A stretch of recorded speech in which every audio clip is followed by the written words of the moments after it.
A quiet night, a small-town ice cream shop. A single dad just wants 2 cones and a little peace. When 3 masks crash through the door, he moves like muscle memory. Fast, precise, protective. No cape, no gun, just a father. The room is saved, but the real danger is only starting. Whispers spread. A reporter digs. A grieving mother points a shaking finger. Why did he walk away from SWAT? What went wrong back then? And when revenge sets a fire that threatens his new life, can this dad save a town without losing his family or himself? When the past explodes into the present, will courage heal a broken community or tear it apart? Before we get into the story, comment below where in the world you are watching from today.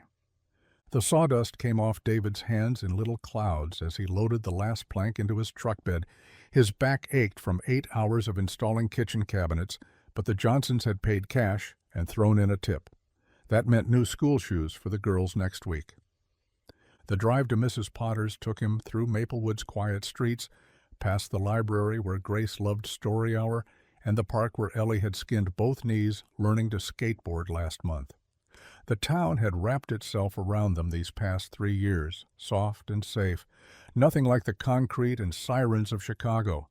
Mrs. Potter's porch light cast yellow warmth across her petunias. Through the screen door, David heard his daughter's laughter mixing with some cartoon's tinny music. "Daddy!" Both girls crashed into him before he'd made it past the welcome mat. Ellie's dark braids flew wild, and Grace's glasses sat crooked on her nose. "We made cookies with Mrs. Potter, but she wouldn't let us eat them all." Ellie tugged his calloused hand.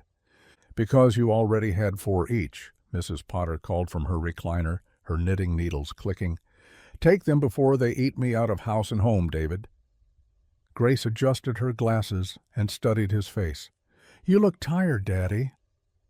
"Did you build something beautiful today?" "Just cabinets, sweetheart. Nothing special." "Everything you build is special," Grace said, matter of fact. The setting sun painted Frosty Joe's ice cream shop in shades of orange and pink. Its neon sign sputtered. The S had been dying for 2 years now, making it read Efro Thai Joe's. The parking lot held a decent crowd for a Tuesday evening. "Can we get waffle cones?" Ellie bounced on her toes. "Regular cones," David said. "We still need dinner after this." The bell above the door rang cheerfully as they entered. Cold air and the scent of vanilla wrapped around them. Families packed the red vinyl booths, and teenagers clustered near the jukebox that hadn't worked since 2015. Joe looked up from the register, his face creasing into well-worn smile lines. "Well, if it isn't the Cole family, let me guess. Strawberry for Grace, chocolate for Ellie." "How does he always know?" Ellie whispered loudly. "Because you've ordered the same thing 43 times, Grace whispered back. David pulled out his wallet while the girls pressed their noses against the glass display case, fogging it with their breath. A young mother wrestled with a toddler in the corner booth. An elderly couple shared a banana split near the window. Normal, peaceful. Everything he'd moved here to find. "How's the carpentry business?" Joe asked, scooping ice cream with practiced motions. "Can't complain. Your brother still thinking about that deck?" Every time his wife mentions it. Joe handed over the cones, pink for Grace, brown for Ellie, which is daily. The girls carried their prizes toward their favorite booth, the one with the slightly ripped seat that nobody else wanted. David lingered at the counter, watching them navigate around chairs, their tongues already working at the ice cream. "They're good kids," Joe said. "You're doing right by them." David nodded, not trusting his voice. 3 years since Sarah died, and compliments about his parenting still caught him off guard. The door exploded open. 3 men rushed in, ski masks pulled low, pistols raised. The middle one, tall and wiry, fired once into the ceiling. Acoustic tile rained down. "Everybody down, now!" Screams erupted. The elderly woman dropped her spoon. The toddler began wailing. David's body moved before his mind caught up. He dove toward his daughters, his hands finding their shoulders, pulling them down and under the booth's table. Ellie's cone hit the floor. Grace's eyes went wide behind her glasses. "Stay down," he breathed into their ears. "Don't move. Don't make a sound." His heart hammered, but his hands stayed steady. The vinyl seat pressed cold against his back. Under the table, his daughters trembled against him. Ellie grabbed Grace's hand. "Everybody stays calm. Nobody gets hurt." The tall one's voice cracked, young, nervous, bad combination. "You, old man, open the register." Joe's hand shook as he fumbled with the keys. David's mind cataloged details automatically. 3 men, 2 blocking exits, 1 at the counter. The tall one held his weapon sideways. Amateur. The short one near the door kept touching his mask. Nervous. The third, stockier, stood by the window, his gun trained on the room. The dangerous one. "Faster!" The tall one slammed his pistol on the counter. A woman sobbed. Somewhere, that toddler kept crying. David pulled his daughters tighter. Grace's tears soaked through his shirt. Ellie bit her lip so hard he worried she'd draw blood. The cashier drawer popped open. Bills scattered across the counter as Joe grabbed at them with trembling fingers. "The safe, too!" The tall one gestured wildly with his gun, and David's stomach clenched.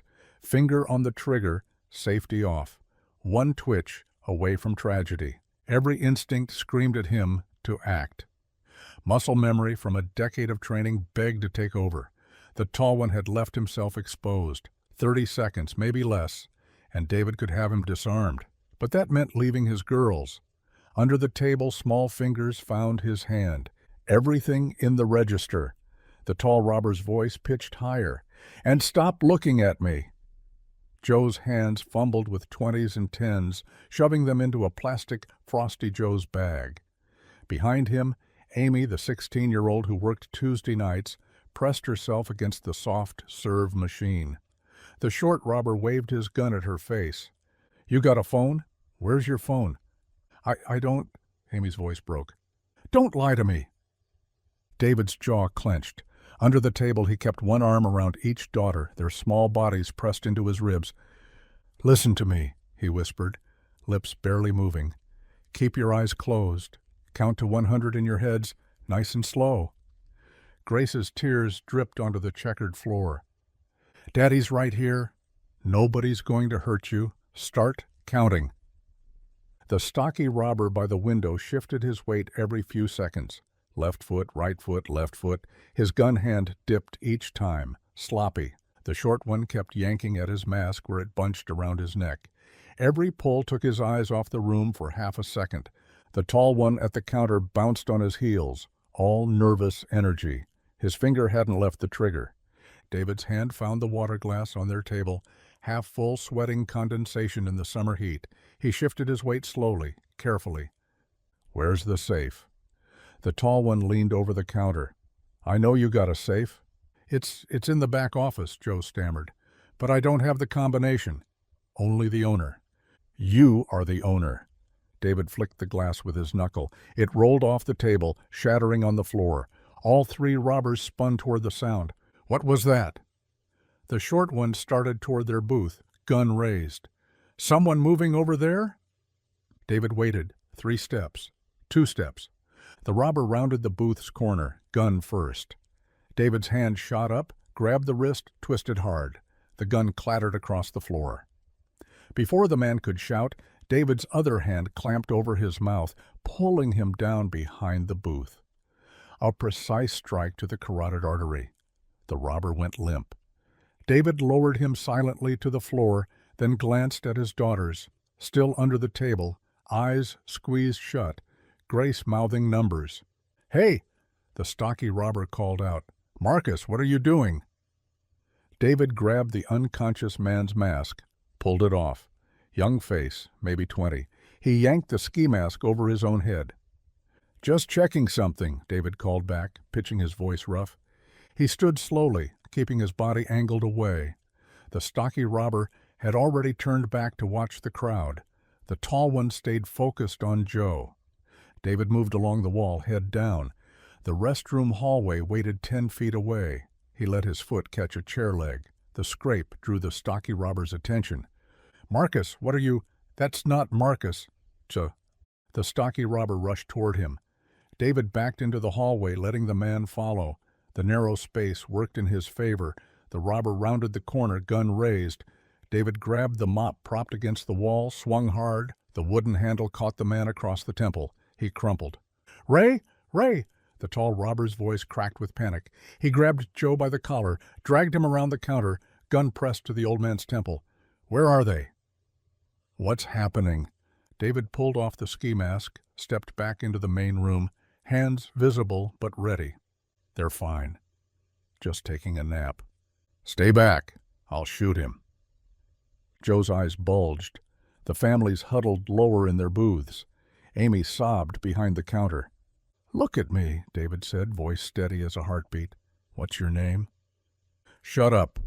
"You're what? 19? 20? This isn't you." David took a slow step forward. "You're scared. Your hands are shaking. You don't want to hurt anybody." "I said stay back." "Your friends are down. Police are coming. You can hear the sirens, right? They wailed in the distance, growing louder. But nobody's hurt yet. Joe goes home to his grandkids. You go to jail, but not for murder. Your mom doesn't have to visit you in prison for the rest of her life." The gun trembled against Joe's head. "She is going to visit you, isn't she?" "Every week, probably. Bringing you cookies, telling you about the neighborhood, pretending everything's okay, even though her heart's breaking." The robber's mask sucked in and out with rapid breaths. "Put it down, son." "This ends better if you put it down." The gun wavered, lowered an inch, 2 inches. "That's it.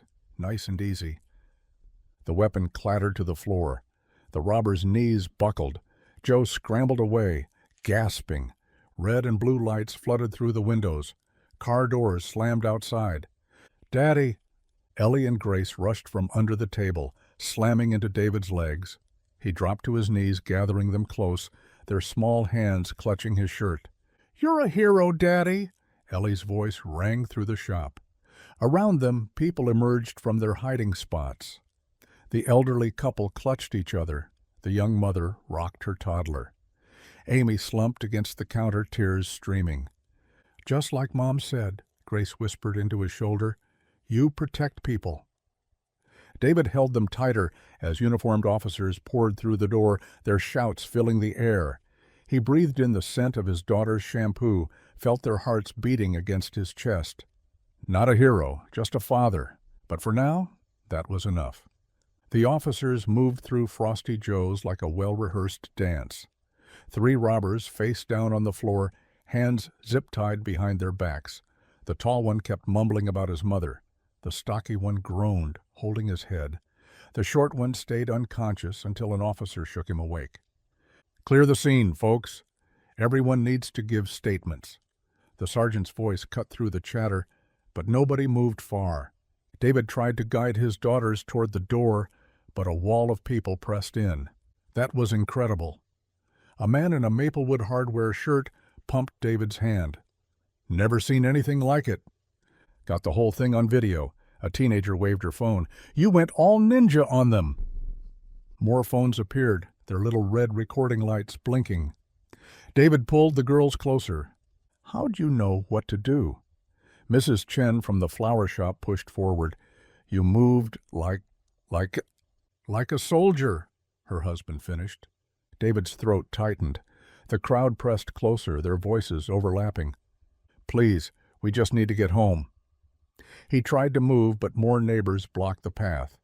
"Dad was in SWAT," Ellie announced, bouncing on her toes. "He was the best one." The crowd's energy shifted, voices rising with new excitement. "SWAT? Here in Maplewood?" "No before." David's voice came out rough. "Different life. Long time ago." "Why'd you leave?" Someone called from the back. Grace tugged his hand. "After Mommy went to heaven, he wanted to take care of us." The crowd softened, but their curiosity sharpened. David saw it in their eyes, the hunger for a story, for details, for something more than their quiet town usually offered. A white van screeched to a stop outside. Channel 7 News. The reporter, a young woman with perfect hair despite the humidity, rushed in with her cameraman. "Where's the hero? Where's the man who stopped the robbery?" The crowd parted, fingers pointing at David. "Sir, sir." The reporter thrust a microphone at him. "Jennifer Walsh, Channel 7. Can you tell us what happened here?" No comment. David tried to turn away, but the camera followed. "Daddy saved everyone." Ellie grabbed the microphone before David could stop her. He was brave and smart, and nobody got hurt. The reporter's eyes lit up. She crouched to the girl's level. "And what are your names?" "I'm Ellie, and this is Grace. We're twins. We got ice cream." Grace held up her cone, mostly melted now, dripping down her hand. "Strawberry." "Your daddy must be very special." "He is." Both girls spoke at once. "He builds things and makes pancakes and tells us stories, and tonight he was like Captain America." The cameraman zoomed in. David wanted to pull them away, but their faces glowed with such pride. When had anyone looked at him like that? Not since Sarah died. "Sir, just a quick word?" Jennifer stood, angling the microphone back to him. "The community deserves to know. I'm just a father." The words came out harder than intended. "Just a carpenter, that's all. But your training was another life." He lifted Grace onto his hip, took Ellie's sticky hand, and pushed through the crowd. Behind them, Jennifer spoke rapidly to the camera about mysterious hero and hidden past.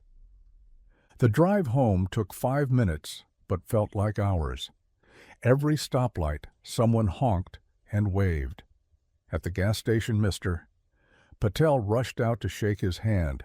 Even in their own driveway, Mrs. Potter waited on her porch, dabbing her eyes with a tissue.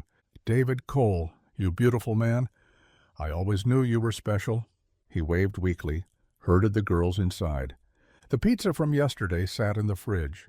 He microwaved 3 slices, poured milk, found paper towels for Grace's sticky hands. Their small kitchen table wobbled when Ellie bounced in her seat. "Dad, you were amazing." She spread her arms wide. "Like whoosh and bam, and that guy just fell down." "And you talked to the scared one." Grace picked at her pizza crust. "You made him feel better even though he was bad." "Sometimes people make bad choices when they're scared.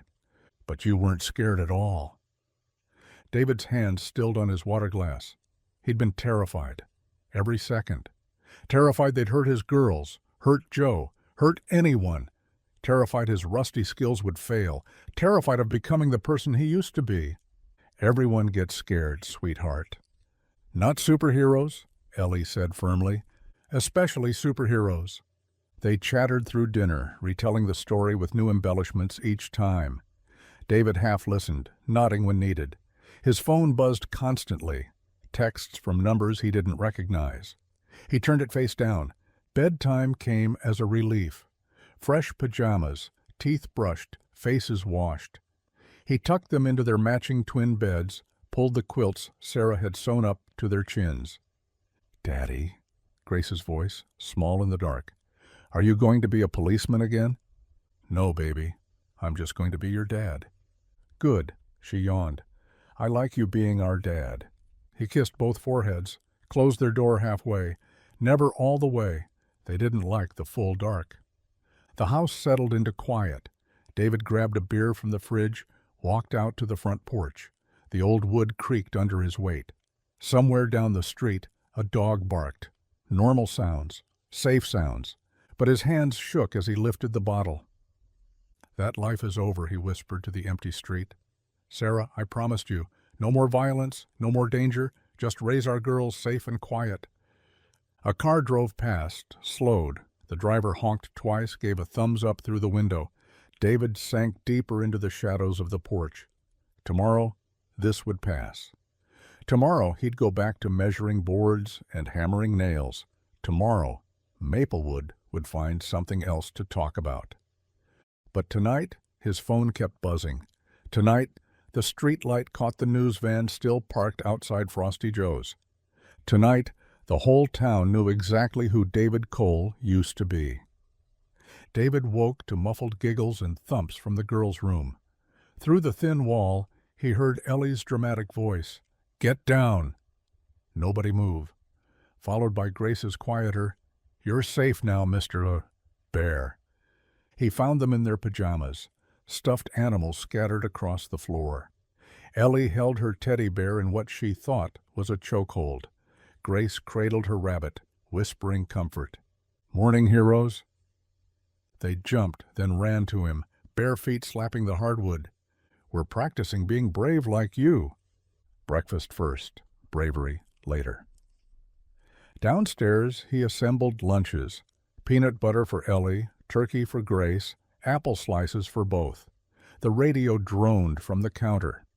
He reached to change the station when the announcer's voice caught him. Still talking about last night's incredible rescue at Frosty Joe's. Local carpenter and single father David Cole single-handedly stopped 3 armed robbers without firing a shot. Some are calling him Maplewood's guardian angel. He snapped it off. "Why'd you turn it off?" Ellie's mouth was full of cereal. "They were talking about you." "Eat your breakfast. We're running late." The school parking lot buzzed with more energy than usual. Parents stood in clusters, heads turning as his truck pulled in. Some smiled and waved, others leaned together, whispering behind hands. "There's Tommy," Grace pointed. "His mom looks weird." Tommy's mother stared at David, her face pinched. When he nodded hello, she grabbed her son's hand and walked away fast. "Daddy, why?" "Inside, girls. Have a good day." They kissed his cheeks and bounded toward the entrance. Mrs. Chen, the second-grade teacher, caught his eye and mouthed, "Thank you." But the principal, Mr. Hartley watched from the doorway with an unreadable expression.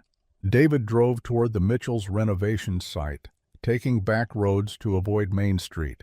Still, at the stop sign on Cedar Avenue, a blonde woman appeared at his window. She held a microphone. "Mr. Cole, Sandra Lewis, Channel 7 News. Just a moment." No comment. He started rolling forward. She walked alongside the truck. People deserve to know their hero. "Why hide your service record?" "Nothing to tell." A decorated SWAT officer doesn't just become a small-town carpenter. What happened in Chicago, Mr. Cole? His foot hit the brake harder than intended.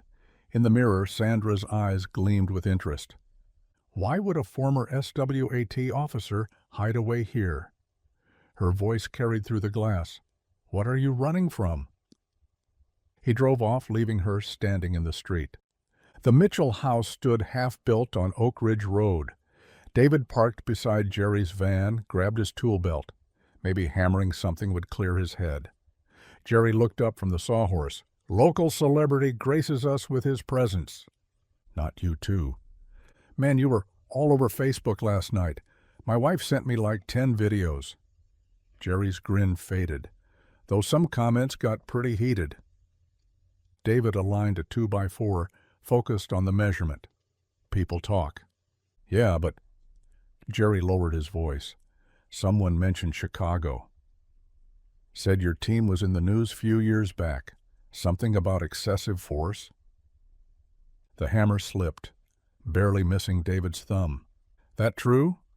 We should frame the back wall before lunch." Jerry studied him. "Look, I don't care about ancient history.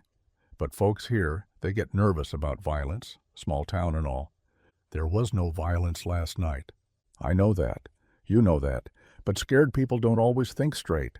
They worked in silence until noon, the rhythmic pounding of hammers filling the space where words should go. David's phone vibrated constantly. He left it in the truck. By evening, his shoulders ached and his mind felt raw. The girls chattered about their day while he boiled water for spaghetti. Grace had painted a picture of him with a cape. Ellie's teacher asked her to write about heroes for tomorrow's journal. "Can I write about you?" "Write about firefighters." "Or doctors." "But you're better." A knock interrupted her protest. 3 sharp raps, formal and deliberate. David peered through the peephole. A woman stood on his porch, maybe 60, gray hair pulled back severe. She held a folded newspaper. Her mouth was a hard line. He opened the door partway. "Can I help you?" "David Cole?" Her voice carried years of smoke and sorrow. "Yes, so." She unfolded the newspaper. Not local. The Chicago Tribune from 3 years ago. The headline made his stomach drop. SWAT raid.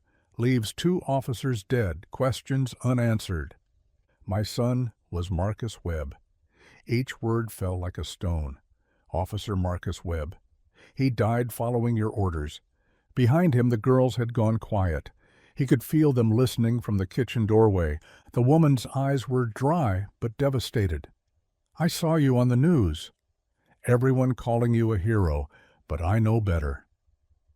She pressed the newspaper against his chest. Heroes don't get their teammates killed. She turned and walked down his driveway, her back rigid with grief and fury.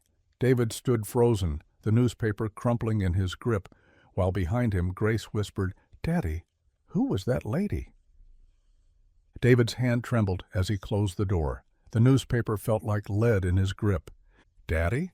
Grace's small voice drifted from the kitchen doorway. He forced his shoulders to relax, turned with what he hoped looked like a normal expression. Both girls stood there, Ellie clutching her sister's hand. "Just someone from before, sweetheart. Before you were born." "She looked mad," Ellie said. "Sometimes grown-ups have disagreements. Nothing for you to worry about." He walked them back to the kitchen. "Come on, spaghetti's getting cold." But neither girl touched their food. They watched him with those identical brown eyes, their mother's eyes, seeing through his attempt at normalcy. "Was she talking about when you were a policeman?" Grace asked. David set down his fork. Outside, a car door slammed. Through the window, he glimpsed the Channel 7 van pulling up to the curb. "Eat your dinner." "But, Daddy—" "Please, Ellie, just eat." They ate in silence, the only sound the scrape of forks on plates. David's phone buzzed against the counter. He ignored it. The doorbell rang. He ignored that too. After 3 more rings, it stopped. Bath time came and went in unusual quiet. The girls brushed their teeth without being told twice, climbed into their beds without asking for extra stories. Grace pulled her stuffed rabbit close. "Daddy, are you in trouble?" He sat on the edge of her bed, smoothed the quilt their mother had sewn. Pink triangles and yellow stars made during her last good month. "No, baby, I'm not in trouble." "Promise?" "Promise." But Ellie, always the sharper one, watched from her own bed. "That lady said someone died." David's chest tightened. 8 years old and already too perceptive. Sometimes bad things happen. That was a long time ago. "Before Mommy died?" "Yes." "Did you know the person who died?" Marcus Webb's face flashed in his memory, young, eager, following David's hand signals through the smoke-filled hallway, following them right into an ambush. "I did." Grace reached up, touched his cheek with her small hand. "Is that why you stopped being a policeman?" He caught her hand, kissed her palm. "One of the reasons." "The other reason was us, right?" Ellie said. "After Mommy got sick." "That's right. You two became my whole world." He tucked them in, turned on their nightlight, a ceramic moon their mother had painted. At the doorway, Grace called out, "Daddy, you're still a hero, even if that lady doesn't think so." His throat burned. "Thank you, baby. Go to sleep now." Downstairs, the living room felt too empty, too quiet. He dropped onto the couch. The Chicago Tribune article spread on the coffee table. He'd avoided looking at it for 3 years. Now Helen Draper had shoved it back in his face. The photo showed the warehouse after the raid. Body bags, shattered windows, his own younger face in the corner, hollow-eyed, talking to internal affairs. Sarah's picture sat on the mantel, her smile frozen in time from their last anniversary. 3 months before the diagnosis, 6 months before the raid that changed everything. "I tried to keep them safe," he whispered to her image, "just like I tried to keep you safe." But trying hadn't been enough. Not for Sarah, Not for Marcus Webb or Tony Rodriguez, who died following David's tactical plan that night, the plan that hadn't accounted for the informant's bad intel, the plan that led them straight into a kill zone. Outside headlights swept across the curtains. The news van still sat there, waiting. His phone lit up with texts from unknown numbers. Someone had leaked his address. He pulled the curtains tight, but the light still seeped through. Helen Draper's words echoed, "Truth always surfaces." She was right. He'd hidden here for 3 years, built a quiet life with his hands and sawdust, school pickups and bedtime stories. Let people think he was just another widowed dad making ends meet. But last night at Frosty Joe's, instinct had taken over. Muscle memory had kicked in. He'd moved like the tactical officer he'd tried to bury, and cameras had captured it all. Now the past was seeping through the cracks like water through bad caulking. First the reporter asking questions. Then Helen Draper with her grief and accusations.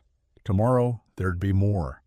People searching his name online, finding the old headlines. The investigation that cleared him legally but never morally. The twins would hear things at school. Other parents would whisper. The same skills that made him a hero last night would make him suspicious tomorrow. He picked up Sarah's picture, traced her face with his thumb. "I don't know how to protect them from this." A text lit up his phone. "Jerry, reporters called my house asking about you." "What the hell, man?" Then another from an unknown number. "We know what you did in Chicago." David turned off the phone. Through the gap in the curtains, the news van's headlights burned steady, patient as a predator. The robbery hadn't been the end of anything. It had been the beginning. He'd saved everyone in that ice cream shop, but he couldn't save himself from what was coming. The quiet life he'd built was crumbling, and his daughters would watch it fall. The morning drop-off line at Maplewood Elementary crawled forward. David gripped the steering wheel, watching parents cluster on the sidewalk. Their heads turned as his truck passed. "There's Mrs. Henderson," Grace pointed out her teacher. "She's waving." The young teacher did wave, but her smile looked strained. Behind her, 2 mothers leaned close, eyes tracking David's truck. "Can you walk us in today?" Ellie asked. "Course I can." He parked and helped them with their backpacks. The walk to the entrance felt longer than usual. A father he recognized from soccer practice nodded, touched his cap. "Thank you for what you did." But near the bike racks, Bill Crawford, owner of the hardware store, stood with another man. Their conversation stopped when David passed. "Cops like him don't change their stripes," Crawford muttered, just loud enough. David kept walking, but Grace's hand tightened in his. At the entrance, a group of 3rd graders surrounded them. "My mom says your dad was on TV," one boy shouted. "He stopped bad guys," Ellie said proudly. A girl with pigtails wrinkled her nose. "My dad says he killed people in Chicago."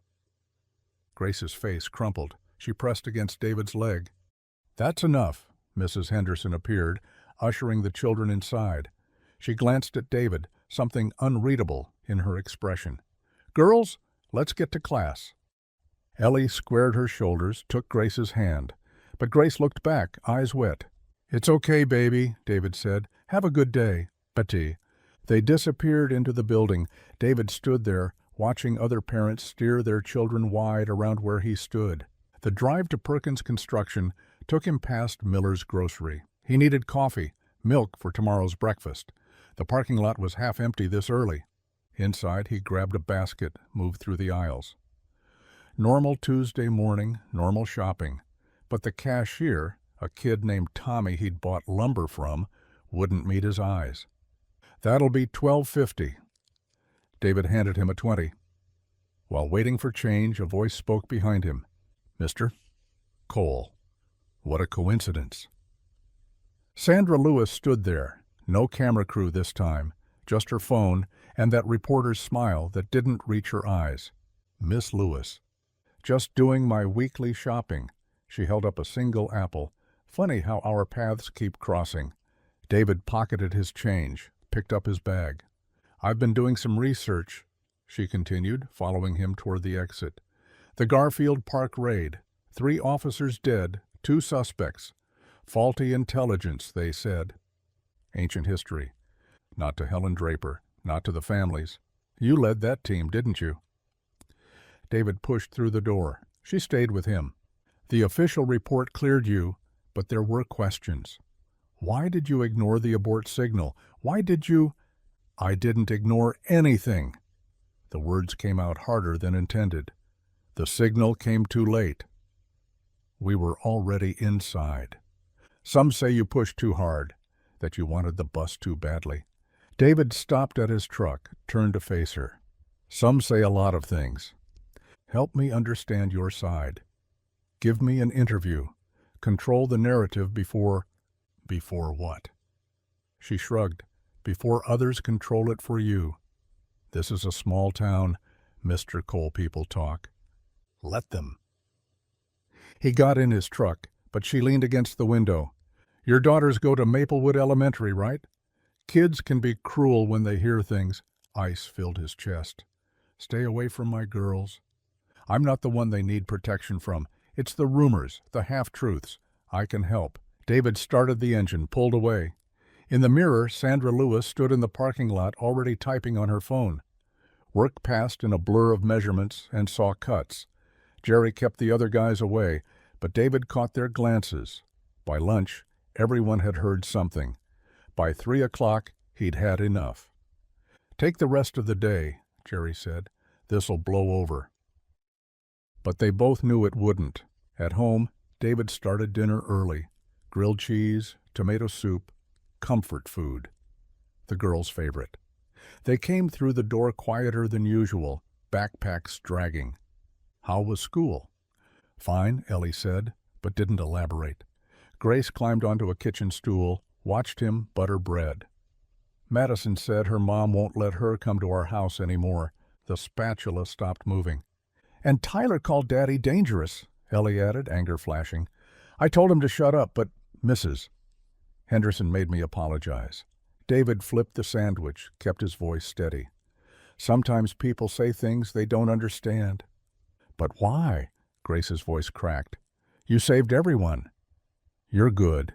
He turned off the stove, crouched between their stools. Listen to me.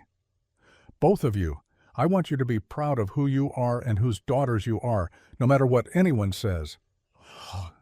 We are proud, Ellie said fiercely, even if they say mean things. Especially then. He pulled them close, one girl under each arm. They ate dinner quietly, the kitchen warm with steam from soup. After dishes, after baths, after stories, he tucked them in. Daddy? Grace whispered. Will you pray with us? He hadn't prayed aloud since Sarah's funeral, but he knelt between their beds, took their small hands. Lord, give me strength. Not just to protect them from danger, but from the weight of judgment, from the cruelty of words. Help me be the father they need, the man you want me to be. Keep their hearts soft in a hard world. Amen, the girls whispered. He kissed their foreheads, turned out the light. In the hallway, he leaned against the wall, exhausted.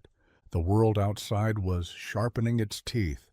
Tomorrow would bring more questions, more whispers, more hurt. But tonight, his daughters slept safe in their beds, still believing their father was good. That had to be enough. The saw screamed through pine, drowning out Jerry's approach. David felt the tap on his shoulder, shut off the machine. Mayor's office called. Jerry wiped sawdust from his hands. They want to honor you tomorrow night. Town square ceremony. No? Wasn't a request, Dave. Mayor Hutchinson said it's important. Show the community coming together, that sort of thing. David pulled off his safety glasses. It'll make things worse. Or better. You saved people. That means something. To who? Half the town thinks I'm... The other half thinks you're a hero. And the mayor's in that half. Jerry's voice softened. Look, I know you don't want this, but sometimes we do things for others. For the town. For your girls. David looked across the site where 2 workers pretended not to watch their conversation. Besides, Jerry added, turning it down looks worse. Like you're hiding something. The logic stung because it was true. That evening, David stood before his bedroom mirror, adjusting the collar of his only dress shirt. The girls bounced on his bed in their Sunday dresses, yellow for Ellie, blue for Grace. "We're going to see you get a prize," Grace sang. "It's not a prize, dummy. It's an award," Ellie corrected. "Same thing." "Is not." "Girls." David's voice was gentle but firm. "We stay together tonight, okay? No running off." They nodded solemnly, sensing his tension. The town square buzzed with more people than David expected. Strings of lights crisscrossed between lampposts. A small platform stood near the fountain where Mayor Hutchinson, a robust man with silver hair, tested the microphone. "There he is," the mayor's voice boomed. "Our local hero." Heads turned. Some smiled and clapped. Others watched with crossed arms. David kept his daughter's hands firmly in his. They climbed the platform as the mayor launched into his speech about community values, about ordinary people doing extraordinary things. The twins stood beside David, Ellie waving a small American flag someone had given her. "David Cole reminds us that heroes walk among us," the mayor continued. "They coach our children, build our homes, and when danger strikes, they act without hesitation." The crowd murmured approval. David spotted friendly faces: Joe from the ice cream shop, Mrs. Potter who watched the girls, a few customers from his carpentry work. But he also saw the suspicious glances, the whispered conversations. "It's my honor to present this plaque of appreciation to..." "Stop!" The voice cut through the square like glass. Helen Draper pushed through the crowd, her gray hair wild, her face twisted with grief and rage. "You're honoring a killer." The square fell silent. Even the children stopped fidgeting. "This man," Helen pointed a trembling finger at David, "led the raid that killed my son. My Danny. 3 good officers dead because of his arrogance, his mistakes." Ellie pressed against David's leg. Grace's flag drooped. "Mrs. Draper," the mayor started, "this isn't the time." "When is the time? When you've given him his medal, when you've forgotten the bodies." Her voice cracked. "He survived." "My boy didn't. Now he plays hero, while my Danny rots in the ground." The crowd shifted uncomfortably. Parents pulled children closer. Phones appeared, recording. David felt Grace trembling. He lifted her into his arms, took Ellie's hand. "We should go," he told the mayor quietly. "David, wait." But he was already stepping down from the platform. The crowd parted. Helen Draper stood directly in his path, tears streaming down her weathered face. "Look at me," she whispered. "Look at what you left behind." David met her eyes. "I'm sorry for your loss. I think about Danny every day." Sorry doesn't bring him back. No, it doesn't. He walked past her, his daughters clinging to him. Behind them, the mayor tried to salvage the ceremony, but the damage was done. The celebration had turned to spectacle. In the truck, the girls sat silent until they reached their driveway. Then Grace asked, "Why does that lady hate you?" David turned off the engine, choosing words carefully. "Remember when Mom got sick? How angry we felt? How unfair it seemed?" They nodded. "Sometimes when bad things happen, when people we love get hurt, we need someone to blame. It helps the hurt feel smaller." "But you didn't hurt her," Ellie said. "Her son was my friend. We worked together. One night we went to arrest some bad people, but something went wrong. Danny died. So did 2 other friends." "Was it your fault?" Grace's question hung in the air. David closed his eyes. He'd asked himself that question 1,000 times. The official report said no. The abort signal had come 30 seconds too late. The intelligence was faulty, but leadership meant carrying the weight regardless. "I was in charge. I made decisions with what I knew. I tried to protect everyone, but I couldn't." He turned to face them. "Just like I try to protect you. I don't always get it right, but I always do my best." "We know, Daddy," Ellie said firmly. "You protected everyone at the ice cream shop. You protect us every day." Grace reached over, patted his cheek with her small hand. The sad lady just misses her boy. Yes, she does. Inside, David made hot chocolate while the girls changed into pajamas. They curled up on the couch, one daughter on each side, as he read from their favorite book. Their breathing slowly steadied, the trauma of the evening fading. After tucking them in, David sat on the porch. The plaque lay on the kitchen counter, untouched. Tomorrow would bring more whispers, more accusations. Sandra Lewis would have her story. Helen Draper would have her say. But tonight, his daughters still believed in him. That faith, fragile as blown glass, was all he had left to protect. 3 days after the ceremony disaster, David stood outside the Maplewood Community Center, its faded brick walls covered in ivy. The building sat between the library and the old fire station, a cornerstone of the town since the 1950s. He'd driven past it hundreds of times, but never stepped inside. Martha Jennings met him at the door, her silver hair pulled back in a practical bun, laugh lines etched deep around warm, brown eyes. "David Cole," she said, extending a flour-dusted hand. "I've been hoping you'd come by." "Mrs. Jennings—" Martha, please.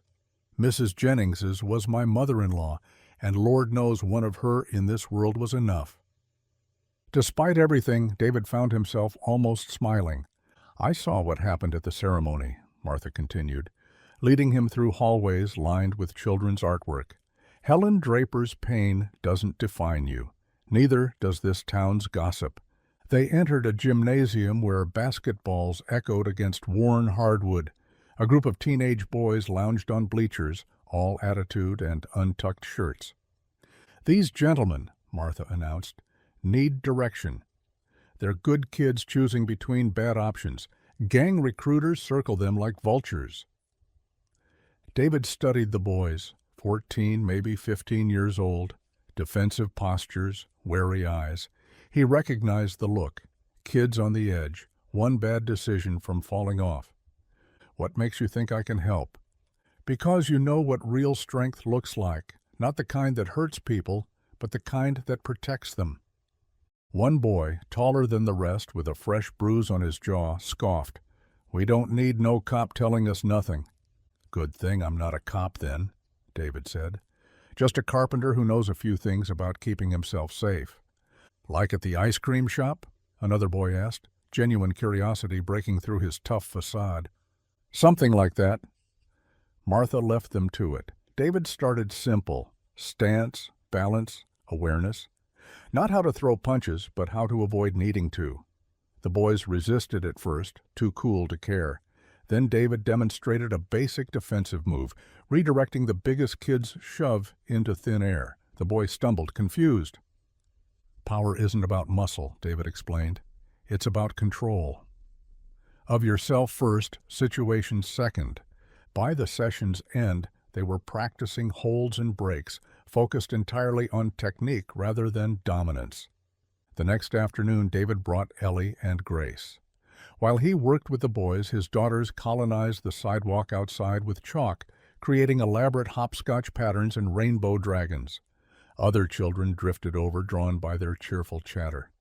"Your dad really take down 3 guys?" a boy named Marcus asked during water break. "Without hurting them," David emphasized. "That's the hard part. Anyone can hurt people. It takes real strength to stop someone without destroying them." Word traveled through Maplewood's invisible networks. Parents who'd pulled their children away from David at school drop-off now nodded cautiously. Some even lingered to watch through the center's windows as he taught their sons discipline alongside defense. By the second week, the class had doubled. Boys who'd been headed toward trouble were showing up early, helping set up mats. They called him Mr. Cole, with something approaching respect. One evening, after the boys had left, Martha found David cleaning up equipment while Ellie and Grace played tag in the gym. "Coffee," she offered, producing 2 mugs from her office. They sat on the front steps, watching the girls chase fireflies in the fading light. "My Thomas died 6 years ago," Martha said without preamble. "Pancreatic cancer. 3 months from diagnosis to funeral." David stayed quiet, knowing the weight of such admissions. I almost closed this place, couldn't see the point. Everything I'd built with him felt poisoned. She sipped her coffee. Then a boy showed up, angry at the world because his father had left. I taught him to paint. Not well, mind you, but enough to put his rage somewhere besides his fists. Where is he now? Art school in Chicago. Sends me postcards. The girl's laughter rang across the lawn. You're not cursed, David, Martha continued. Loss follows some people, yes, but so does purpose. Those boys in there, Marcus especially, they were circling the drain. Now they're learning that strength can protect instead of destroy. That's not small. It doesn't erase what happened. Danny Draper, the others, no, but neither does hiding. Your girls need to see their father isn't just surviving, but serving. The town needs to see it, too. Grace ran over, Firefly cupped carefully in her palms. Look, Daddy, it's like holding a star. She opened her hands and the insect lifted off, blinking into the darkness. Make a wish, Ellie instructed solemnly. David closed his eyes, wished for nothing more than this. His daughter's safe, laughing, believing in small magics. On the drive home, the twins filled the truck with stories. Grace had taught a younger girl to draw butterflies. Ellie had organized a hopscotch tournament. They'd made friends with Marcus's little sister, planned a picnic for Saturday. Can we go back tomorrow? Grace asked. The center's our favorite place now, Ellie declared. David glanced in the rearview mirror at their bright faces. For weeks, he'd seen only worry there, the shadow of other people's judgment. Tonight, joy had returned. We'll go back, he promised. The streetlights blurred past. His daughters sang a song they'd learned from the other children, off-key and perfect. The weight on David's chest, constant since Helen Draper's first visit, loosened just enough to let hope slip through. Tomorrow would bring new challenges. Sandra Lewis was still investigating. Helen Draper's grief remained raw, but tonight his daughters were happy. Tonight, troubled boys were learning to protect instead of attack. Tonight, that was enough. A week later, David arrived early at the community center, truck bed loaded with folding chairs borrowed from 3 different churches. The fundraiser dinner had been Martha's idea. Nothing fancy, just neighbors supporting neighbors, raising money to keep the youth programs running. Lights go along that wall, Martha directed, pointing with a clipboard that seemed permanently attached to her hand. We want warm, not fluorescent. David strung the soft white bulbs while Ellie and Grace arranged centerpieces they'd made, mason jars filled with wildflowers picked from the field behind their house. Other volunteers trickled in, parents of the boys from his defense classes, local business owners, even Mrs. Potter from next door. By 6 o'clock, the gymnasium had transformed. Round tables covered in checkered cloths, the lights casting a golden glow, the smell of donated casseroles and fresh bread filling the space. People arrived in their Sunday best, dropping donations into a repurposed coffee can decorated with construction paper hearts, Grace's contribution. Good turnout, Martha observed, surveying the filling room. Then, catching David off guard, would the girls like to say something about what the center means to them? David's immediate instinct was to refuse, to keep his daughters away from any spotlight. But Ellie had overheard. Can we, Daddy? Please? Grace joined her sister, eyes bright with possibility. David looked at their eager faces, remembering Martha's words about not hiding. If you want to. After dinner, served on mismatched plates with genuine warmth, Martha clinked her fork against her glass. The crowd quieted. Before we talk about the center's future, 2 special guests wanted to share something. Ellie took Grace's hand, and together they walked to the small platform at the front. David's chest tightened. They looked so small up there, so brave. Grace spoke first, voice barely above a whisper. Our dad saved us. At the ice cream shop, when those bad men came. He saves us every day, Ellie added, finding her courage. He makes our lunches and checks for monsters and teaches us to tie our shoes. He's teaching Marcus and the other boys to be strong like him. Grace continued, volume growing. Not mean strong, good strong. He says being brave isn't about not being scared. It's about doing what's right even when you are scared. The room had gone completely still. David saw Mrs. Chen dabbing her eyes with a napkin. "We know some people say things about our dad," Ellie said, chin lifting. "But they don't know him like we do. He reads us stories and makes pancakes shaped like butterflies and never yells even when we break things." "He's not perfect," Grace added solemnly. "He burns toast sometimes." Soft laughter rippled through the crowd. "But he's our dad, and we love him, and we're glad he's helping other kids too." They stood there holding hands, waiting. Then Marcus's mother stood and began clapping. Others followed until the entire room was on its feet, applause washing over the small stage. The girls ran back to David, burying their faces in his shoulders. He held them tight, unable to speak past the knot in his throat. Marcus's mother approached the microphone next. "6 weeks ago, I was ready to send my boy to live with his uncle in Detroit. Last resort, you know. He was angry all the time, getting into fights. Then Mr. Cole started teaching him." She paused, composing herself. "Yesterday, Marcus broke up a fight at school instead of starting one," said Mr. Cole taught him that real men protect people, not hurt them. Another parent stood without prompting. "My Tyler hasn't missed a single class. First thing he's stuck with all year." "David's shown these boys that strength and gentleness aren't opposites," a father added. "That's a lesson some of us adults could learn." The testimonies continued, each one lifting another layer of weight from David's shoulders. These weren't just polite acknowledgments. They were people whose children had been changed, families seeing hope where they'd only seen trouble brewing. Martha took the microphone last. "This center runs on second chances, on believing that people can change, can grow, can become more than their worst moments. David Cole embodies that belief. His past doesn't define him, his present does, and presently, he's saving kids one patient lesson at a time."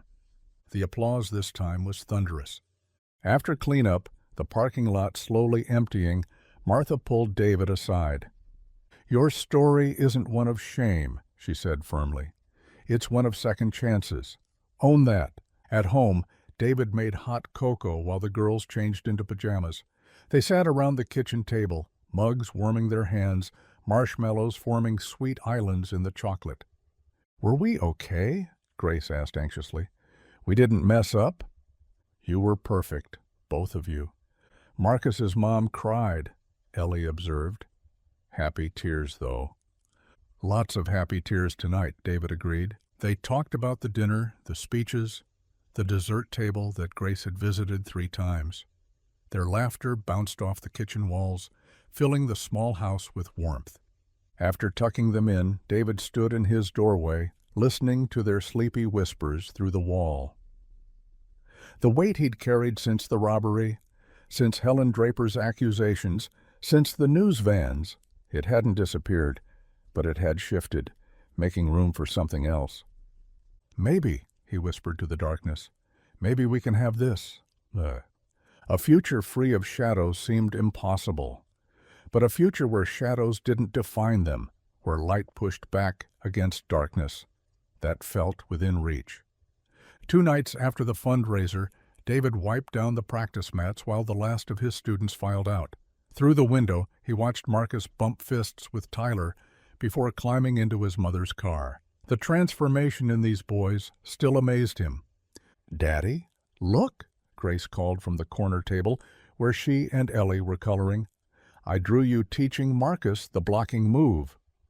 David walked over, admiring the stick figures frozen mid-action. "That's really good, sweetheart." "Almost done. We should head home soon." "5 more minutes?"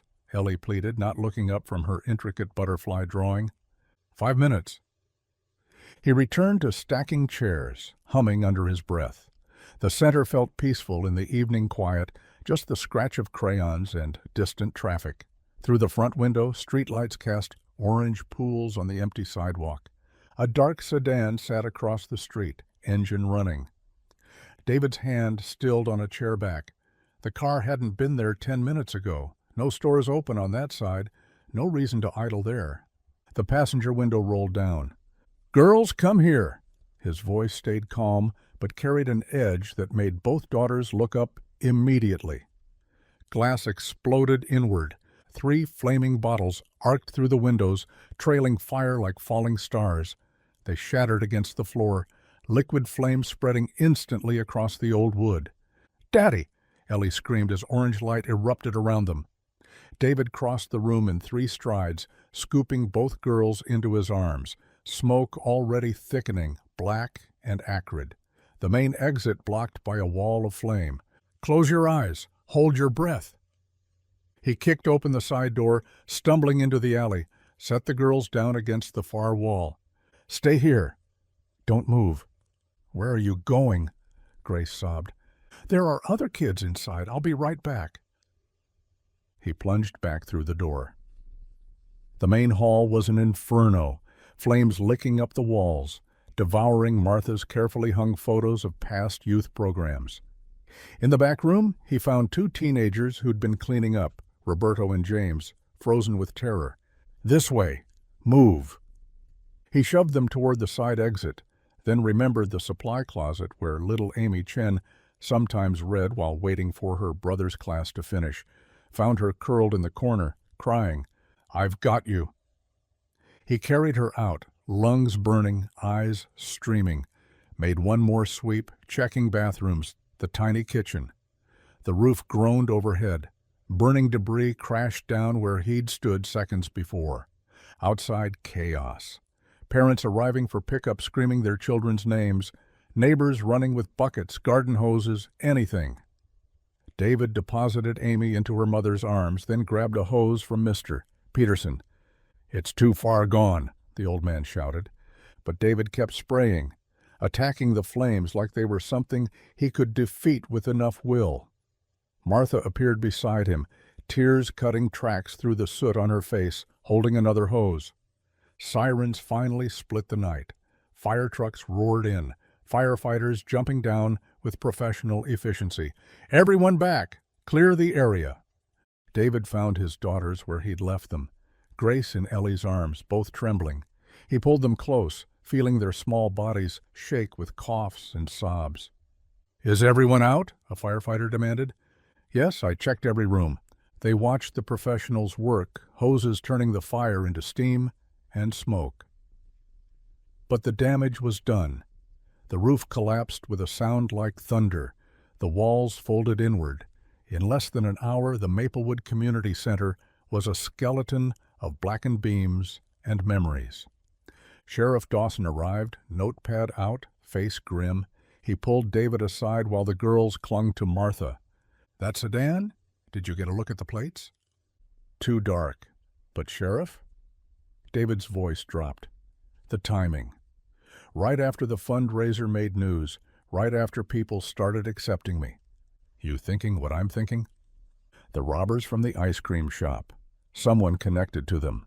Dawson nodded slowly. 2 made bail last week. We'll look into it. He gripped David's shoulder. "This wasn't your fault." But David couldn't meet his eyes. Later, after the crowds dispersed and statements were given, David stood with Martha before the ruins. The hand-painted welcome sign had somehow survived, lying in the ash, edges charred, but words still visible. "Built for second chances." "We'll rebuild," Martha said firmly. David shook his head. "Look what I brought here. First the controversy, now this." Helen Draper was right. Destruction follows me. "David Cole, you stop that right now." Martha's voice carried surprising steel. "You saved every child in that building. You ran into fire without hesitation. But the center is wood and nails. The real center is the community, the connections, the changed lives. That's still here." At home, David bathed the girls, washing smoke from their hair, checking for burns. They were quiet, exhausted. He tucked them in together in Ellie's bed, neither wanting to be alone.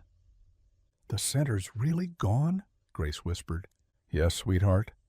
"Will Marcus and the other boys have nowhere to go?" The question broke his heart. Even after terror, his daughters thought of others.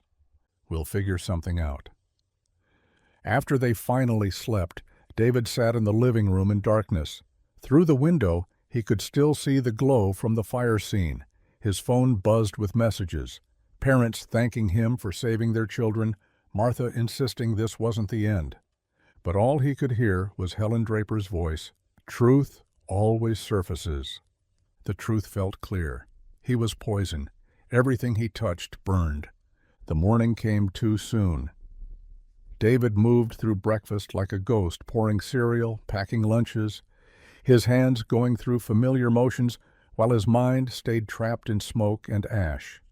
The drive to school stretched endless. No chatter about homework or playground gossip. Just Ellie and Grace in the back seat, watching their father's reflection in the rearview mirror. At the drop-off, they gripped his hands tight, one on each side. "Daddy?" Grace's voice was small. "Are you okay?" "I'm fine, sweetheart."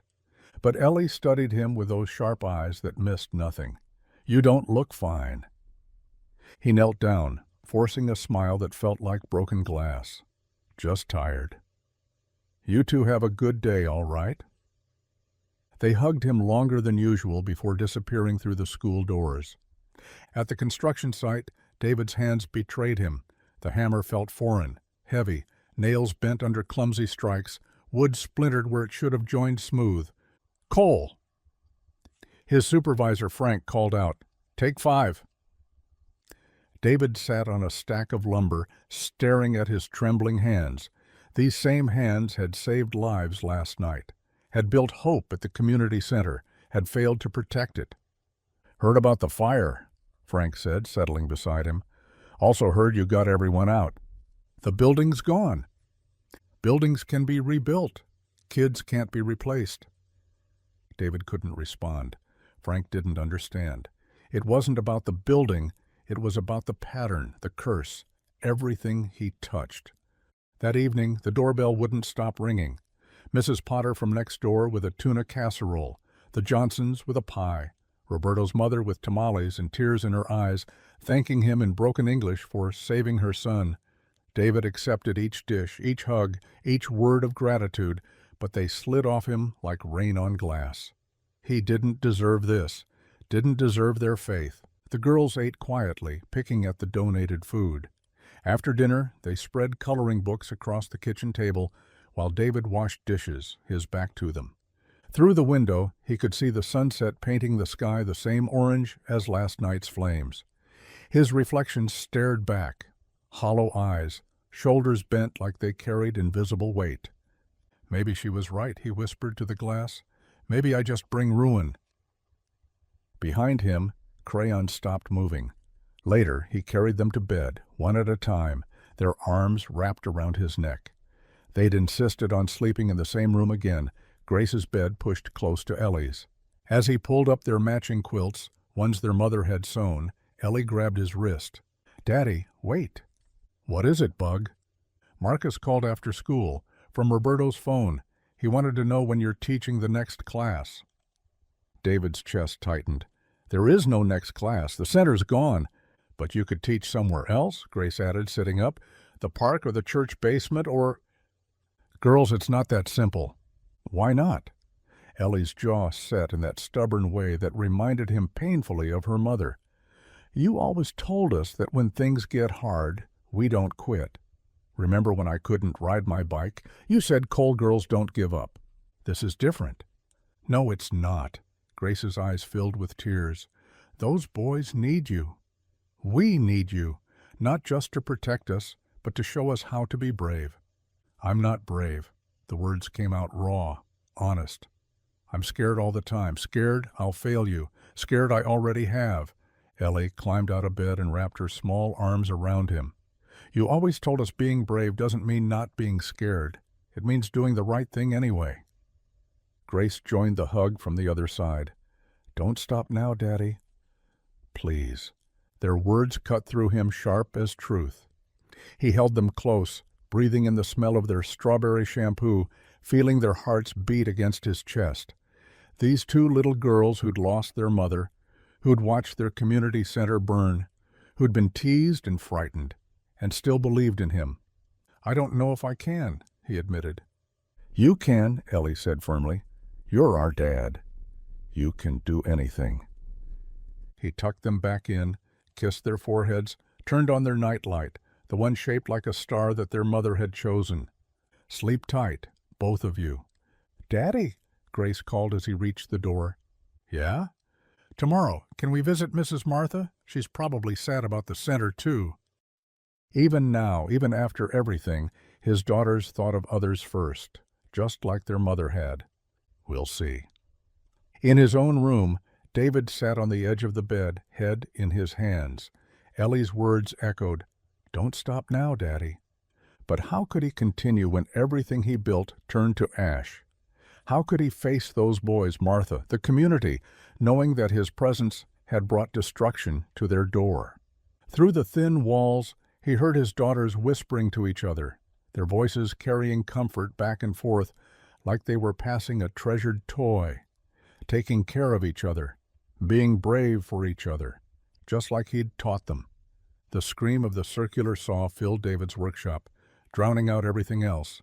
Sawdust danced in the morning light as he pushed pine boards through the blade, focusing on the cut, the grain, anything but last night's conversation with his daughters. The saw powered down. In the sudden quiet, he heard footsteps on gravel.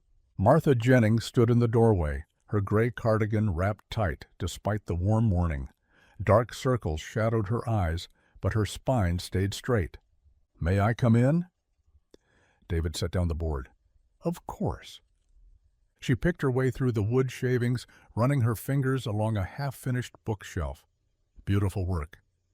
"Just doing my job." "That's what I wanted to talk about." She turned to face him. "Your real job." "I'm a carpenter, Martha. That's all." "No." Her voice carried steel beneath the weariness. "You're a teacher, a protector. Those boys, Marcus, Roberto, James, they've been calling me all morning. They want to know when classes start again." David grabbed a rag, wiped his hands harder than necessary. "There's no center to teach in. We'll rebuild." "Martha." "The town council met this morning. Emergency session. We're rebuilding, David.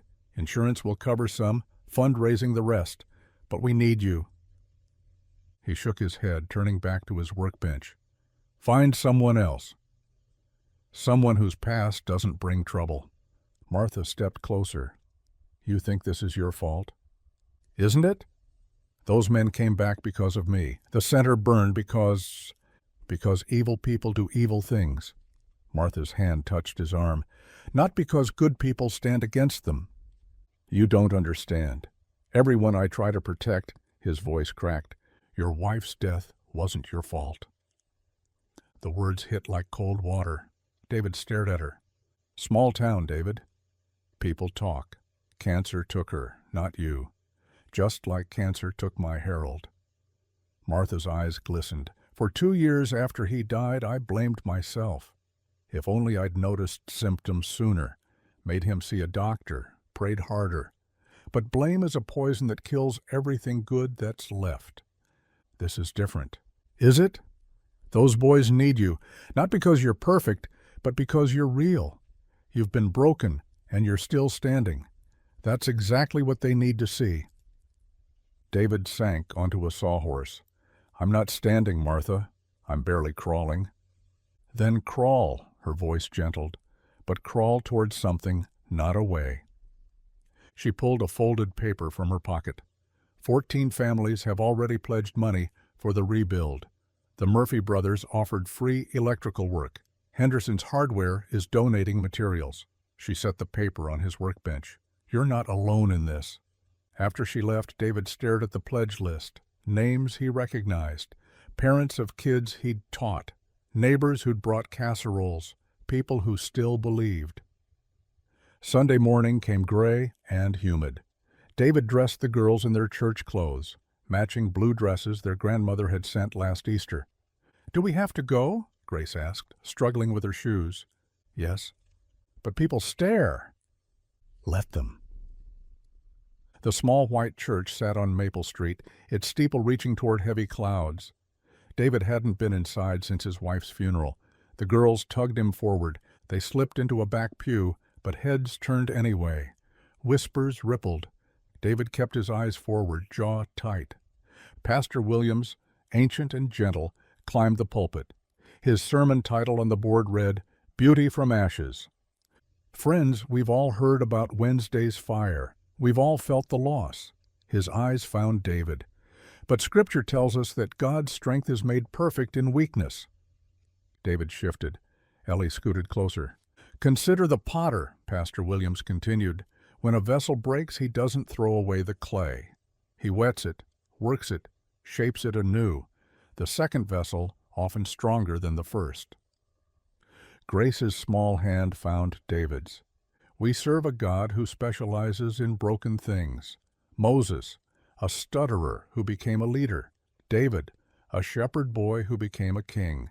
Paul, a persecutor who became an apostle. All broken, all used mightily. The congregation murmured agreement. Mrs. Potter nodded from 2 rows up. "Brokenness," the pastor said, voice rising, "is not where God's work ends. It's where his greatest work begins." The organ started, rich notes filling the sanctuary. The congregation stood for "How Great Thou Art." David knew the words but couldn't sing them, his throat closed, chest tightening. Then Ellie's clear voice rose beside him, young and pure. Grace joined, slightly off-key but earnest, their voices, small but unashamed, singing about wonder and might. The dam broke. Tears came hot and sudden, streaming down David's face. Not the silent tears of grown men, but real tears, raw and cleansing. His shoulders shook. Ellie slipped her hand into his, fingers interlacing.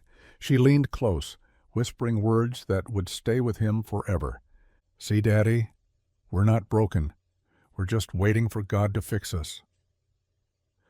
The words burrowed deep, finding soil in the wasteland of his heart, a seed of something he'd thought dead forever.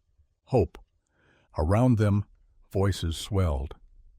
Mrs. Potter reached back, squeezed his shoulder. The Murphy brothers nodded from across the aisle. Martha, 3 pews forward, turned and smiled through her own tears, not broken, being remade. When the hymn ended and they sat, David pulled both daughters close. Through the window, a shaft of sunlight broke the clouds, painting golden squares across the worn wooden floor. Monday morning arrived with unexpected noise. David heard it through his kitchen window, hammering, voices, the rumble of trucks. He set down his coffee mug and stepped onto the porch.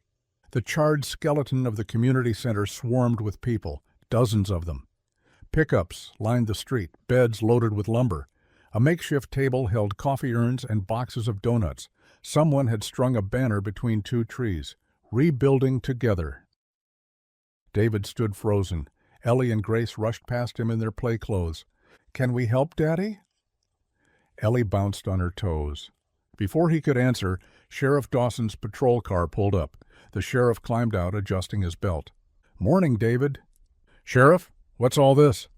"Community." Dawson nodded toward the crowd. "Thought you should know. We picked up one of the arsonists last night. Kid named Tommy Briggs, cousin to one of your ice cream shop robbers."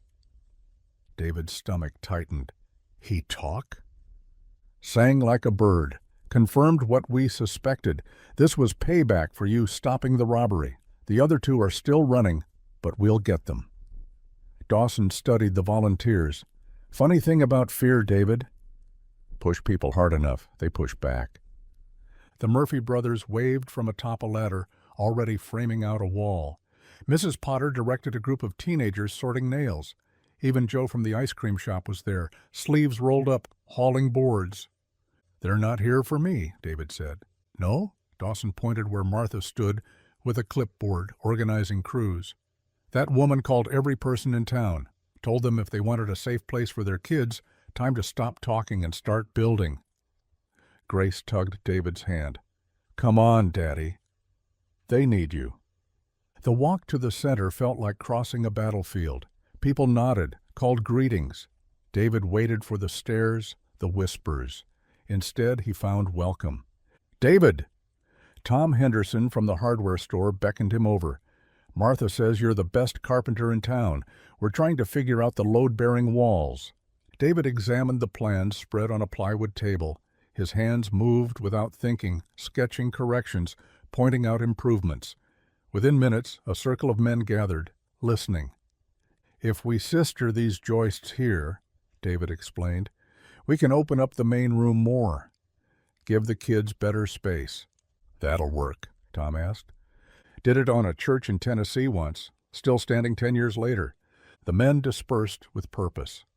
David grabbed a hammer, the weight familiar in his palm. Muscle memory took over, measuring, cutting, nailing, the rhythm of honest work. By noon, the site hummed like a hive. Women arrived with sandwiches and iced tea. Ellie and Grace ran a lemonade stand, charging nothing but promising smiles. They'd painted a sign, "Free drinks for heroes." "That's real sweet, girls, old mister," Crawford said, accepting a paper cup. "Our daddy says everyone helping is a hero," Grace announced. David overheard from where he worked, warmth spreading through his chest. The afternoon sun beat down mercilessly. David stripped to his T-shirt, sweat soaking through. He helped raise a wall frame, muscles straining alongside the Murphy brothers. "On 3, he counted. 1, 2. The frame rose, solid and true. They braced it while others secured it. Another wall soon followed. The skeleton grew. During a water break, David noticed Helen Draper across the street. She stood by her car, watching. Their eyes met across the distance. Her expression wasn't angry anymore, conflicted, confused, maybe. She looked away first, but didn't leave. "She's been there an hour," Martha said quietly beside him. "I know. Her son was a good man. She's not wrong to grieve." "No, she's not." Martha squeezed his shoulder. "Grief makes us do strange things, say things we don't always mean." A teenage boy approached. Marcus, one of the kids from David's self-defense class. Gang tattoos peeked from under his sleeves, but he carried himself differently now. "Mr. Cole? Me and the guys want to help, but we don't know nothing about building." David handed him a hammer. "You know how to hit things?" Marcus grinned. "Yeah, I'm pretty good at that." "Then you're qualified." "Come on." He spent the next hour teaching Marcus and 3 other boys basic carpentry. They were eager learners, hungry for purpose. When Marcus correctly set his first stud, his pride was unmistakable. "I did that," he kept saying. "I built that." As the sun tilted toward evening, painting everything gold, the new building's frame stood complete. Not finished, not even close, but standing, real. Someone started clapping, then another. Soon the whole crowd applauded their work, their community, themselves. David stood back, daughters at his side, sawdust in his hair. The empty ache in his chest had filled with something else. Not quite joy, not yet, but possibility. "Daddy," Ellie said, "you're smiling." He touched his face, surprised. "I guess I am." Across the street, Helen Draper got in her car. But before driving away, she looked back once more. In the fading light, David thought he saw her nod. Just slightly, just enough. 2 weeks melted away in sawdust and sweat. The new Maplewood Community Center rose from its ashes like something from a storybook, fresh pine gleaming in the morning sun. David stood in the main room, breathing in the scent of new wood and paint. Children's voices bounced off the walls, not screams of terror this time, but laughter, pure, unburdened joy. "Mr. Cole," Marcus called from a ladder, "this board straight enough?" David checked the teenager's work. Perfect alignment. "You're getting good at this." "Maybe I'll be a carpenter, like you." The thought of Marcus, building instead of destroying, filled David with quiet satisfaction. Around them, volunteers applied final touches. Tom Henderson installed the last window.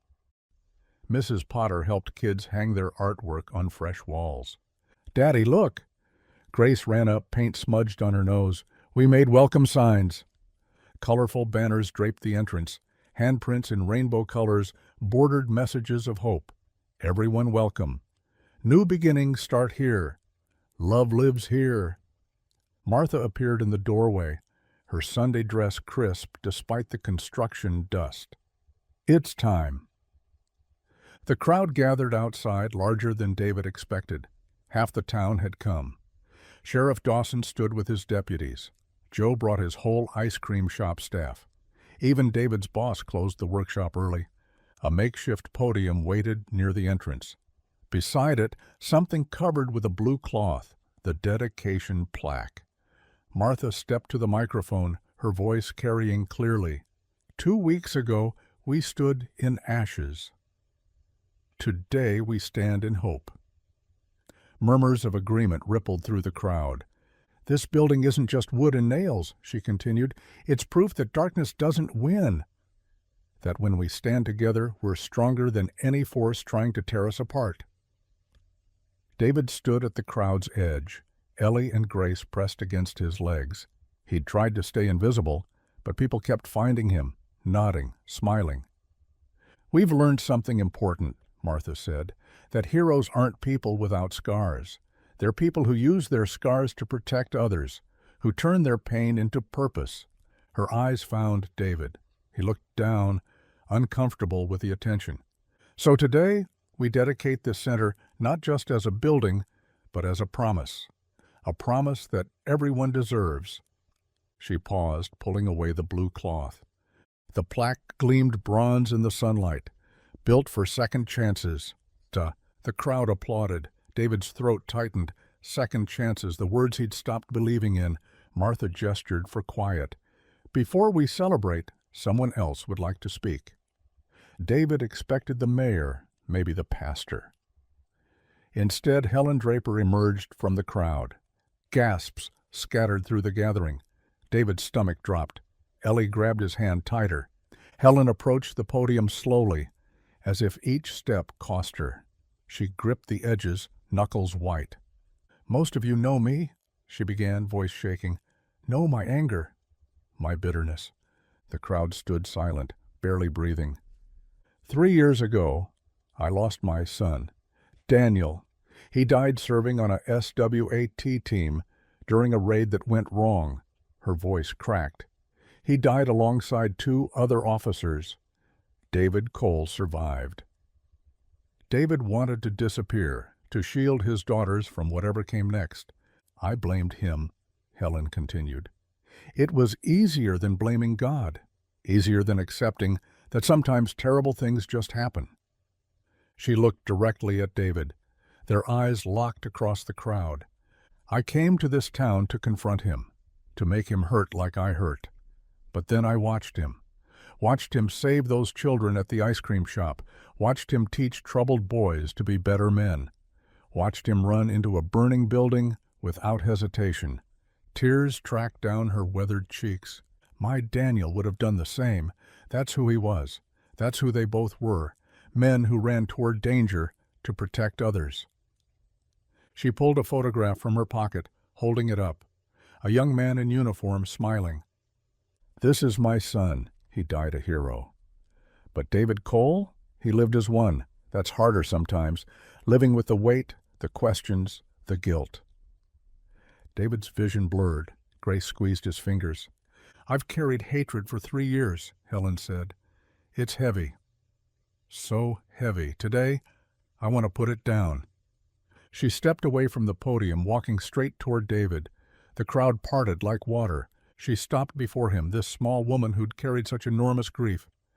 I forgive you, she whispered, loud enough for those nearby to hear.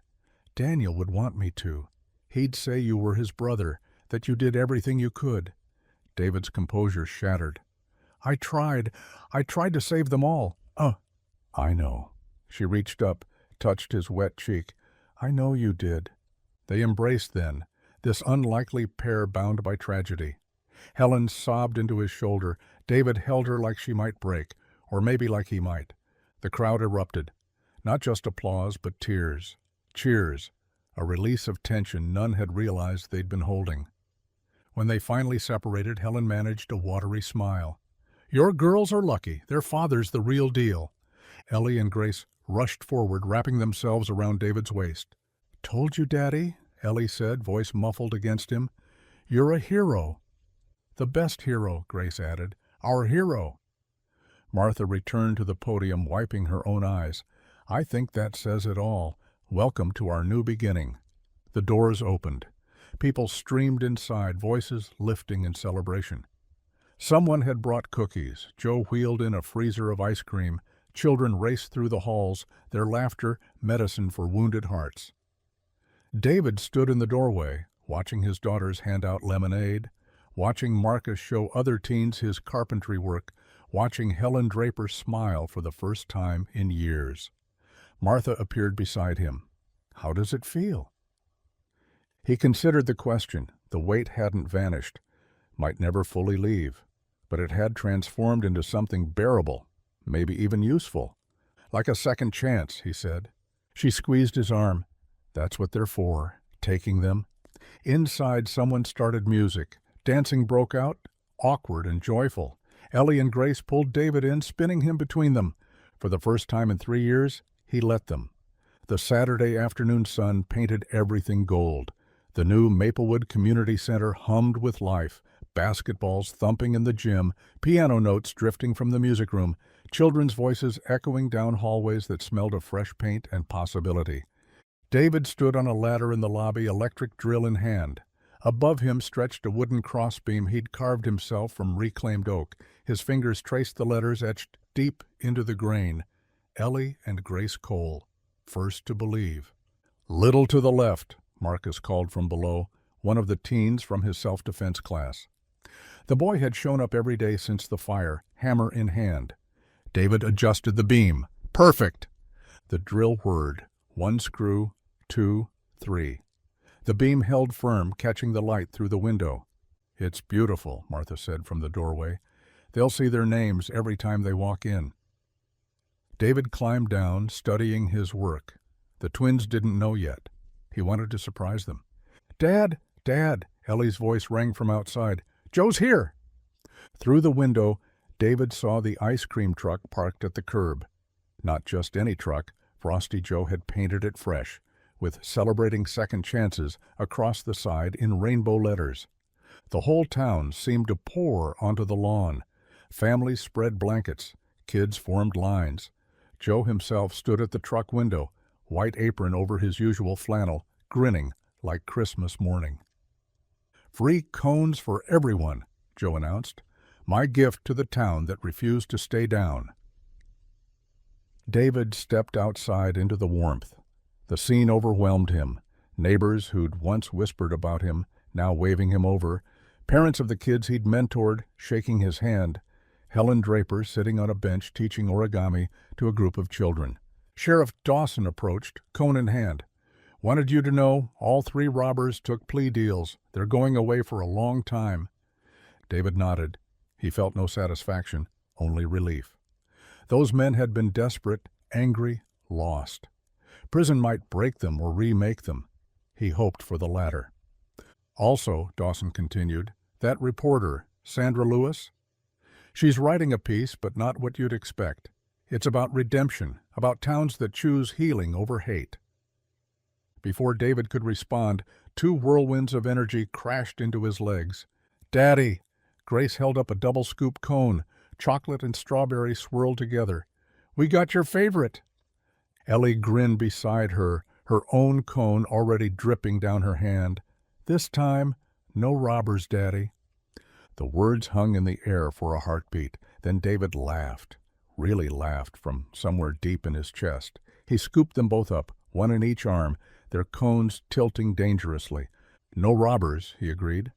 Just ice cream and sunshine. The crowd cheered. Someone started clapping, then everyone joined in.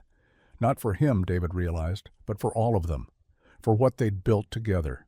He set the girls down, taking the offered cone. The cold sweetness burst on his tongue. Around him, the town lived, really lived. Kids chased each other across the grass. Teenagers showed off basketball tricks. Adults swapped stories and recipes and hope. Martha stood on the center's porch, surveying it all. She caught David's eye and raised her lemonade in a quiet toast. The building rose behind her, solid and sure. The plaque caught the afternoon light, built for second chances. But it meant more than that now. It meant third chances, fourth chances, as many as it took. "Daddy, look," Ellie pointed to the lobby window. "Is that our names?" She'd spotted the crossbeam. Both girls raced inside, David following. They stood beneath it, necks craned back, mouths open in wonder. "First to believe," Grace read slowly. "That's us?" "That's you," David confirmed. "When everyone else doubted, even me, you two believed. You never stopped." They crashed into him again, ice cream and all. He didn't care about the mess. Mess could be cleaned. Moments like this couldn't be recreated. More families wandered in, admiring the space. The gym courts filled with pickup games. The music room piano found eager hands. Martha's vision had become reality, a place where broken people could become whole. David walked his daughters back outside. The sun hung low now, painting long shadows across the lawn. Joe still served cones, his supply seemingly endless. The man caught David's eye and winked, mouthing, "Thank you." But David shook his head. The thanks belonged to all of them. He found a spot on the grass, girls on either side. Their small hands fit perfectly in his. The ice cream melted faster than they could eat it, leaving sticky trails down their fingers. "We're not cursed," David whispered, the words surprising him. "What, Daddy?" Ellie asked. He looked at the building, at his daughters, at the community that had chosen grace over judgment. "We're not cursed," he repeated louder. "We're called." "Called to what, Grace asked. David thought of his wife, gone but not forgotten, of his fallen teammates, honored in how he chose to live, of the broken road that led them here. "Called to this," he said, gesturing at everything, the center, the people, the afternoon light that blessed it all. Called to each other. The twins squeezed his hands, understanding in the way children do, through the heart rather than the head. They sat there as the sun sank lower, three figures among many, no longer alone. The ice cream truck played its tinny melody. Laughter rose and fell like waves. David closed his eyes, feeling it all. The weight transformed to purpose, the shame reformed as strength, the past not erased, but redeemed. They weren't just surviving anymore. They were living in grace together. If you enjoyed the story, I hand-picked this next story that you will enjoy. Please don't miss this one. Click here to watch it.